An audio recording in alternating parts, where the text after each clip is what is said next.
მეხუთე მცნება. პატივი ეც მამასა შენსა და დედასა შენსა, რათა კეთილი გეყოს შენ და დღეგრძელ იყო ქვეყანასა მას კეთილსა. მეხუთე მცნება შეგვეგონებს და მოგვიწოდებს მშობლების სიყვარულსა და პატივისცემისაკენ. ადამიანი სიყვარულსა და მზრუნველობას მშობლებთან ურთიერთობით სწავლობს. ყველაზე დიდ სიყვარულს მშობლების მიმართ უნდა იტევდეს ადამიანი. მაგრამ არის შემთხვევები, როცა იგი კარგავს მშობლის სიყვარულსა და პატივისცემას.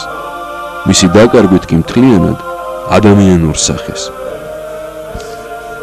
თუ ვინმე საკუთარი მშობელი არ უყვარს, მას სხვისი სიყვარული არ შეუძლია, რადგან ამ ადამიანმა არ იცის რა არის სიყვარული.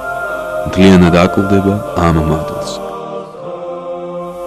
წმინდა მოციქული პავლე ტიტეს მიმართ პირველ ეპისტოლეში წერს: ხოლო თუ ვინმე თავისიანთა და მით უმეტეს სახლეულთათვის არ ზრუნავს, რწმენის უარმყოფელია და ურწმუნოზედაც უარესი. მაცხოვარი წმინდა წერილში არაერთხელ ვითხოვს მშობლების პატივისცემას. თავად ჯვარზე გაკრული წმინდა იოანე ღვთისმეტყველს თხოვს ღვთისმშობელზე მზრუნველობას. შემდეგ უთხრა მოწაფეს: აჰა, დედა შენი. ამ მოქმედებით გვასწავლის, როგორ უნდა ვზრუნავდეთ მშობლებზე, როგორ უნდა ვასრულებდეთ მის მიერვე მოსესთვის მიცემულ ცნებას, პატივი ეც მამასა შენსა და დედასა შენსა. ყველა შვილი პატივს უნდა მიაგებდეს საკუთარ მშობელს, თავაზიანობით, სიყვარულით, პატივისცემით.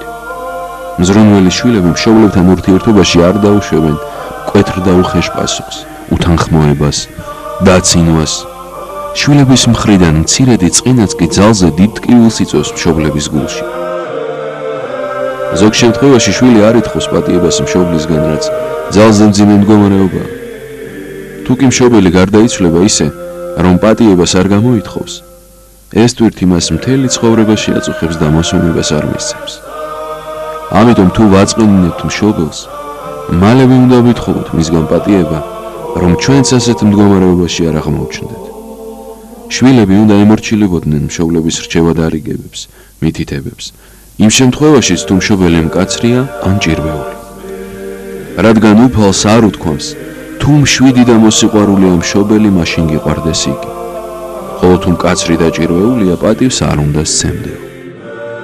მხოლოდ იმ შემთხვევაში შეიძლება უარი თქვას მშობლის დარიგებასა და მითითებაზე, თუ კი მისი მოწოდება რწმენის წინააღმდეგი ან შეურაცხმყოფელი, მცნებების დამრღვევია, ეწინააღმდეგება საეკლესიო და საერო კანონებს.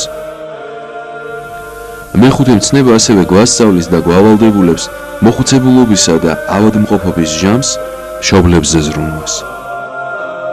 ძველი ერთხმის შემადგენელ წიგნში სიბრძნე ზირაქისა ვკითხულობთ: შვილო მამა შენს სიბერეში შეეწიე და ნუ დაამწუხრებ მას სიცოცხლეში.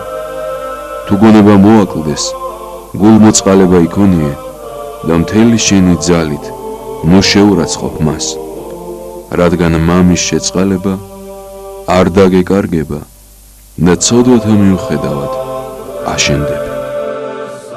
დედმამის ქცევა უნაკლოც რომ არ იყოს, შენ სულ გრძელად უნდა გადაიტანო, თუნდაც იმიტომ, რომ ისინი ითმენდნენ შენი ბავშვობის სისუსტეებს, ჭირვეულობას, ცელქობას, რამდენ ზრუნავდნენ შენზე ჩვილობიდან მოყოლებული, ღამეებს გითენებდნენ, ყველაფერს წუწუნის გარეშე აკეთებდნენ, გეფერებოდნენ მაშინ, როცა უნდა დაესაჯე და სასჯელსაც სიყვარულით გადებდნენ.